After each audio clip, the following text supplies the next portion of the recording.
Hey everyone, and welcome to another deep dive. Today we're going to be diving into some pretty mind-boggling stuff. We're talking genetic quantum annealing algorithms. It is a mouthful, isn't it? But trust me, the concept is even wilder. Yeah, we're trying to use the power of quantum computers to make AI even smarter. All this stems from this research paper that you sent over. So to kind of kick things off, can you give us a crash course on the foundation here? What exactly are genetic algorithms and how do they work? So imagine you've got a problem to solve. And not just any problem, but one where there's like a massive number of possible solutions. Okay. Something like, how do you design the absolute best airplane wing? Or maybe how do you optimize like a really complex delivery route? Mm-hmm. A genetic algorithm tackles these kinds of problems by essentially creating a whole bunch of potential solutions. You can almost think about it like a digital gene pool. Okay. And each solution is represented by a code, almost like a chromosome. So each one of these codes is like a contender, vying to be that winning solution. Exactly.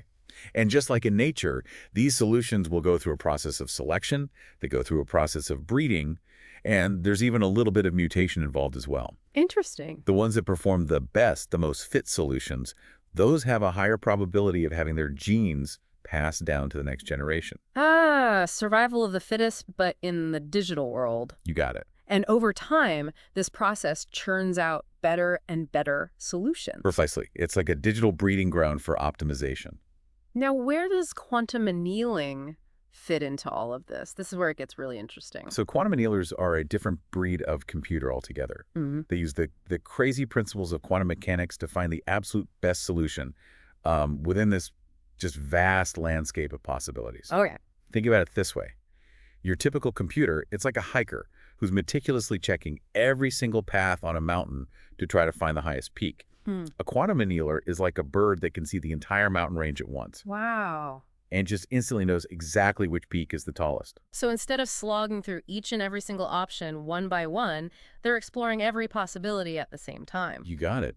And this is what makes them so efficient for these complex optimization problems. So we've got these genetic algorithms, these breeding programs for solutions, and then we've got these quantum annealers that are like these super efficient optimizers. But this research paper that you shared, it proposes something even more radical, right? Like combining them. Exactly. What happens when you take these two concepts and you merge them? That's where this mouthful of a term comes in. The Genetic Quantum Annealing Algorithm, or GQAA. To GQAA. Yeah, so it takes this concept of a digital gene pool and it reimagines it using the unique capabilities of a quantum annealer. Okay, can you break that down a little bit? How does that actually work in practice?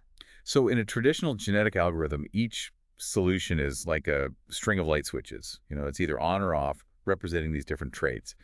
But in a GQAA, thanks to the quantum annealer, we get to use dimmer switches instead. And this allows for a whole spectrum of possibilities for each trait. Oh, wow. Creates this much, much richer landscape of potential solutions. So it's less about yes or no and more about this gradient of possibilities. Exactly.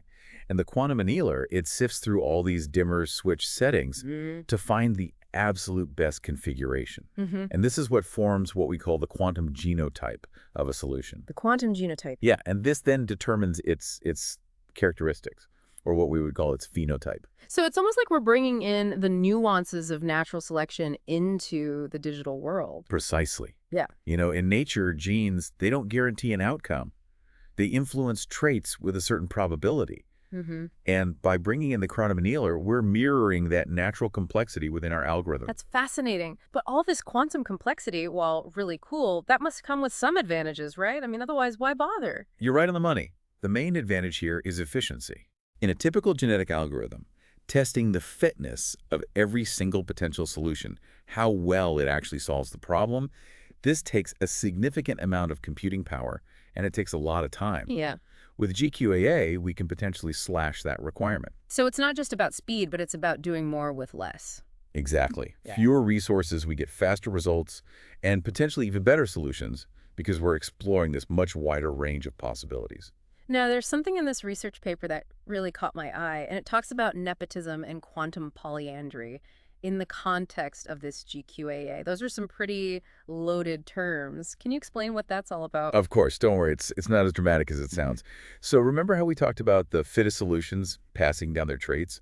Well, Nepotism in the GQAA world, it takes that idea a step further. It's like giving the offspring of Olympic athletes a head start in the next Olympic Games. Oh, okay. So we're essentially recognizing that good solutions often breed even better solutions. So we're giving those good genes even more influence in that next generation of solutions. Precisely. And then there's quantum polyandry.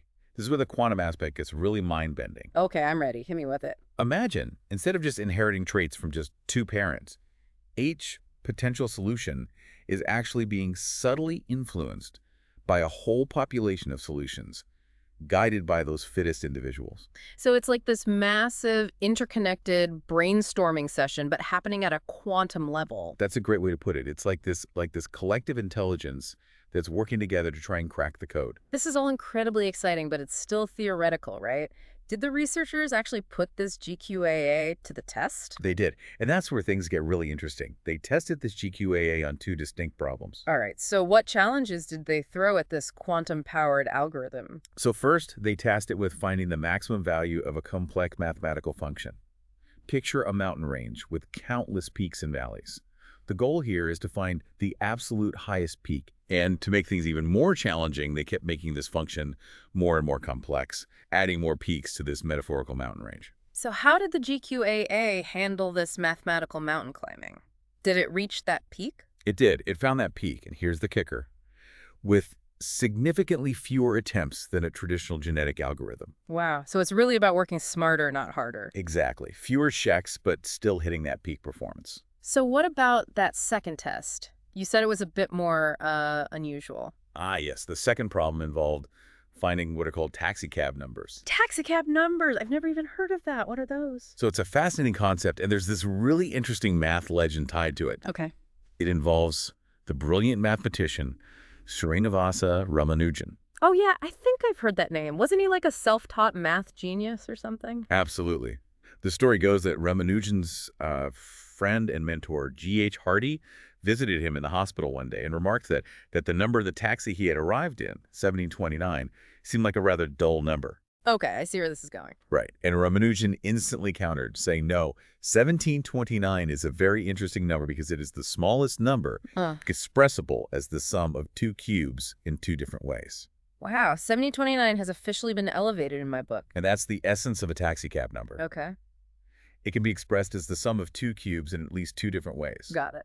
So 1729 is the taxicab number because 1729 equals 1 cubed plus 12 cubed, and 1729 also equals 9 cubed plus 10 cubed. Okay, that's some seriously cool math. It is, and finding these taxicab numbers, especially you start searching for larger and more complex ones, it becomes a very computationally challenging task. So they threw this taxicab number puzzle at the GQAA. They did, and once again, the GQAA outperformed the traditional genetic algorithm, uncovering these numerical gems with, really impressive efficiency. So it sounds like this GQAA is a bit of an overachiever. Yeah, It's acing the tests, the mountain climbing, the number hunting. It's doing it all. it really is. So what is it about the way that it approaches these problems that's so different? Well, what's really fascinating is that it doesn't just iterate faster. It seems to explore the solution space in a fundamentally different way than a classical genetic algorithm does. It's not just quantitative, it's qualitative. So it's not just about speed, it's about how it thinks. Exactly. The researchers actually observed that the GQAA tends to make these larger, more significant leaps in improvement, Interesting. while the traditional genetic algorithm is making these smaller, more incremental steps in progress. Okay. It's almost as if the GQAA is able to kind of intuit a more efficient path towards that solution. Wow, so it's almost like it's thinking outside the box, even though it's operating within this quantum framework. That's a great way to put it. And it's this difference in approach that really highlights the potential of this algorithm to not just solve existing problems more efficiently, but to potentially tackle entirely new classes of problems that are just completely out of reach for classical computing. It's exciting stuff, but we do have to keep in mind that we're still in the early days of quantum computing here, right? So it's not like we're all going to be running our own quantum algorithms on our laptops next week. Probably not, no. But it's not about replacing our current computers. It's more about, extending their capabilities, Yeah. finding new ways to tackle problems that maybe we thought were just too difficult to even approach before. So what are the next steps then? Where do we go from here with this research? I think we need to see how this performs in a real-world setting. This research was really focused on those two very specific problems. Hmm. We need to start testing the GQAA on a much wider range of challenges. Okay. And I think, really digging into its strengths, but also, importantly, its limitations as well, so we can understand the full scope of its potential. And I'd imagine, as quantum computing technology itself keeps evolving and improving, the possibilities of something like the GQA are only going to get more and more, well, exciting. Oh, absolutely. Access to these more powerful, more stable quantum annealers, that's going to be huge, a real game changer. We're really just scratching the surface at this point. This is really cool stuff. So, for someone like me, anyone listening out there, what does this all mean? I mean, is my toaster going to start writing poetry anytime soon thanks to quantum AI? Maybe not your toaster, no. Right. But I do think that this research, it really does open the doors to some pretty incredible advancements down the line. Hmm. I mean, imagine what we could achieve in medicine, for example, or materials science, engineering. The list just goes on and on. It's pretty wild to think about. We might be entering an era where we're not just using these quantum computers to, crunch numbers faster, but actually to approach problems in a completely different way. Exactly. Maybe we can merge this power of quantum mechanics with this elegance of natural evolution, and who knows what incredible solutions we might be able to discover. Definitely something to think about. Thanks for joining us on this deep dive, everyone. Until next time, stay curious.